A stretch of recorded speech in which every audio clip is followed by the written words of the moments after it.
Workforce analytics is really a marriage of science and mathematics with business strategy and communications. So it's looking at using all of these skills to try to drive better interactions between employers and their employees. And really, that includes people that aren't yet employed, as well as people who are already gone. So really the full life cycle of people who are at a company. There's always resistance, I find, when you're bringing in something as revolutionary as big data. So in HR, there's really two things that drive that, one of which is the resources inside of HR. So they don't know how to use data. We haven't used data in the way that we would want to, and then bringing big data in on top of just using the normal things that you have inside of a company makes it a lot more difficult. So not only do they not have the skills, but even the resources to handle big data don't exist within human resources. So there's a lot of investment that needs to happen to be able to do that. The other side is really around privacy and ethics. There's a lot of discussions that happen around what should we be looking at? What are things that are okay to look at that don't turn the company into Big Brother? I think workforce analytics is key to changing how HR is perceived in an organization. There's a lot of talk about how do you become a strategic partner or how do you get a seat at the table? And that's not just in HR, it's everywhere. And I think the solution in a lot of cases is being smarter about the way you do your job. Right? Instead of just being operational, there's a lot of things that HR has to do. Performance management, recruiting, compensation and benefits, things that employees either don't like or find boring, or that leaders and managers don't like or have problems with. But by looking ahead and using predictive analytics to figure out what are the best ways to serve your employees and to serve the strategy of the business, you're going to really transform the conversations that HR has. Talent's one of your biggest expenses and should be your biggest investment. It's an asset. Workforce analytics can be a very important tool when talking about diversity in the workplace, and honestly when talking about overall value. Diversity in the workplace or on a team has been shown through research to be really valuable to making something more successful.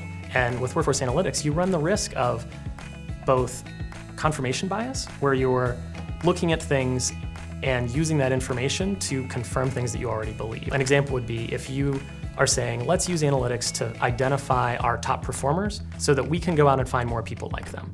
Well, if your top performers are all like one specific manager that hired them or like leadership of a specific company, you might have the same background, the same schools, the same ethnic diversity and gender diversity, and you're really asking the wrong question. The importance with workforce analytics is asking better questions. It's saying not who are our top performers so we can find more like them, it's what's the difference between our top performers and everybody else? And then what's the difference between our organization and the communities that we're in and the communities we're trying to serve? You're going to make the company better by finding the best people who can meet your clients' demands and your customers' demands and bring in new ideas and be innovative. That's one of the goals of workforce analytics in these areas, is to find ways to identify those gaps, to show the value of that and where that investment is worthwhile for a company so that you can then go and be a leader in areas in diversity and in other places. When you talk about analytics and big data, people think about it being cold and hard and kind of scary, and they're worried about all kinds of crazy things that can happen if data gets into the wrong hands. But when data gets into the right hands and you're asking the right types of questions, you're able to do things that you couldn't do before. The goal of a company is not to simply have the smallest workforce possible, it's to have the most productive workforce possible. There's been this transformation from this talk about HR metrics, just measuring the basics. What is your turnover rate? How long does it take you to fill a role?